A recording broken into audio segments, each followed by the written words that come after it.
Hey everyone, Kate and Fiona Pearman joining you for this week's Facebook Live, where we're continuing to dig into the conversation around the theme for this year's International Women's Day, Count Her In. The subtext is Invest in Women, Accelerate Progress, talking all about economic empowerment. Today we want to dig into, I guess, one key aspect of economic empowerment, and that's workforce participation. I think a really important conversation to think about why it matters. And then some of the things that get in the way, Fee.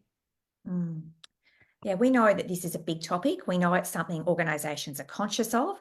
We know also from a macro level, government's really aware that this is something that if we could solve it would make a big difference to our country. And, you know, we see it in our work that there's a lot of default assumptions, a lot of things playing out here. What we know about workforce participation is when we increase hours, and many women are working part-time or casually, the more hours we work, the more we're engaged, we're paid more.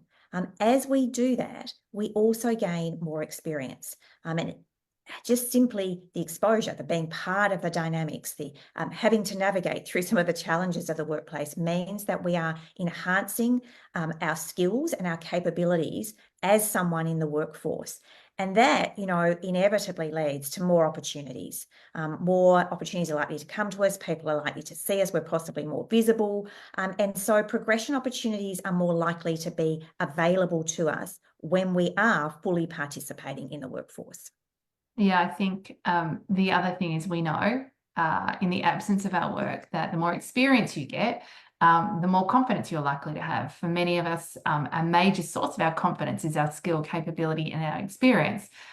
So by definition, the more hours we're working, the more experience, or if we're in the workforce, be it casually or part-time, then we're getting that experience, the more confidence we have. And that has a spin-off effect, not just in terms of decisions we make around our career or our work choices, but also in terms of how we show up in other areas of our life around decision making, whether that's economic decisions in the home, or more broadly about how we spend our time, what we prioritize, and things like that. So we know that it matters.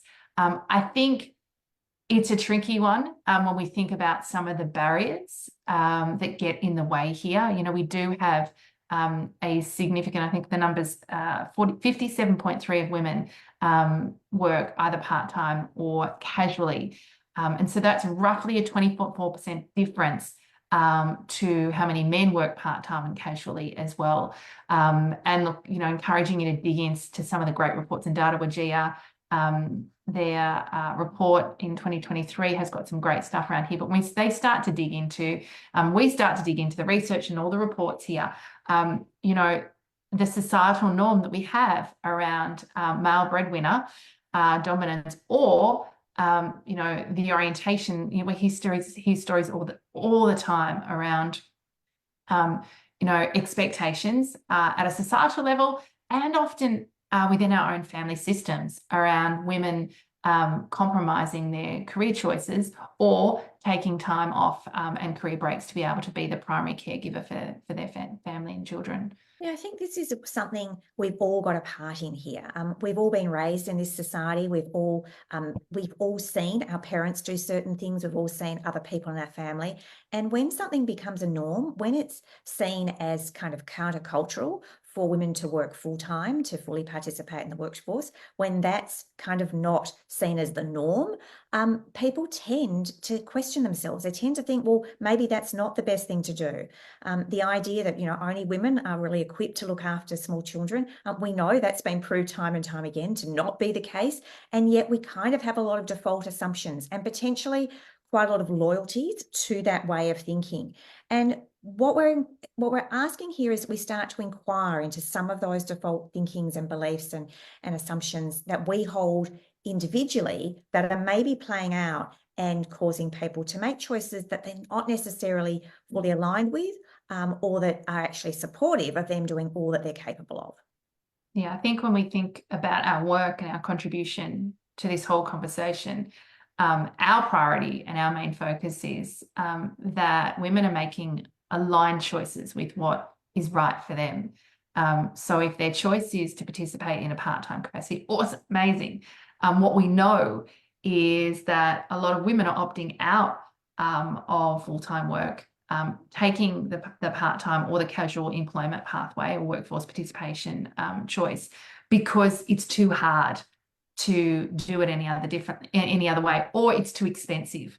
If we think about the opportunity cost, and whether it's hourly rates, or whether it's female-dominated industries that pay more, linked to the cost of childcare. And we're having that conversation, and I'm opting out of full-time work because actually there's not much financial benefit from me working full-time. All of these structural barriers, much talked about, and a reference particularly in some of the great work being done by the Women's Task Force here in Australia at the moment as well, which is exciting in terms of this conversation. But all things that we kind of need to get underneath of and start to unpack and really get some solutions. Yeah, I think it's an exciting time because we are becoming more conscious. We're thinking about it. There are reports about this. I think there's certainly some initiatives that are on the table, and we're thinking about all the structural pieces that combine here. Whether we're talking about parental leave, the length of parental leave, the rate at which it's paid, what exists in terms of childcare, how expensive or how affordable childcare is. All of these structural pieces inform decisions that parents are going to make around what I can and can't do. And so the more we start to think about what we can do systemically as a society, what's available to us, what levers we can pull, the more likely we are to start to shift some of those things that are potentially seen as barriers and holding people back from from thinking about, actually, I could do this full time, or I could have more work hours, or I could arrange my work and my partner's work differently. The more we're willing to question that, I think it starts to shift some of those old default settings around this. Yeah, I think the final piece that really digs into our work, and it picks up on some of those beliefs and assumptions that we have around societal norms, around what's expected when it comes to caring for our families, is at an individual level.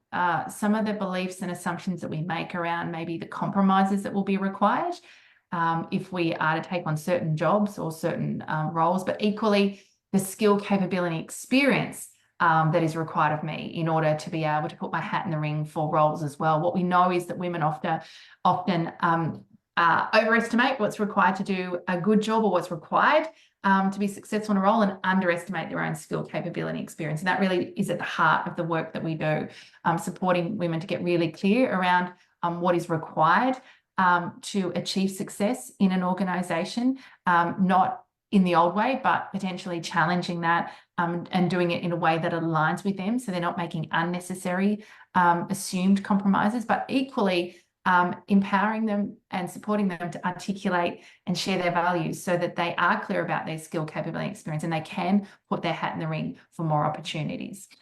Listen, lots to dig into around this conversation, which we'll be doing over the course of the next couple of weeks in the lead up to International Women's Day. Next week, we'll be talking about gender pay, something that is getting a lot of attention here in Australia at the moment as well. And really keen, if you've got comments, feedback, or you want to dig into this conversation a little bit more, either with us or more broadly in your organisation, please feel free to reach out to our website, coreconfidence.com.au, and we can talk a little bit more about how we can support your organisation to dig into workforce participation and gender pay gap.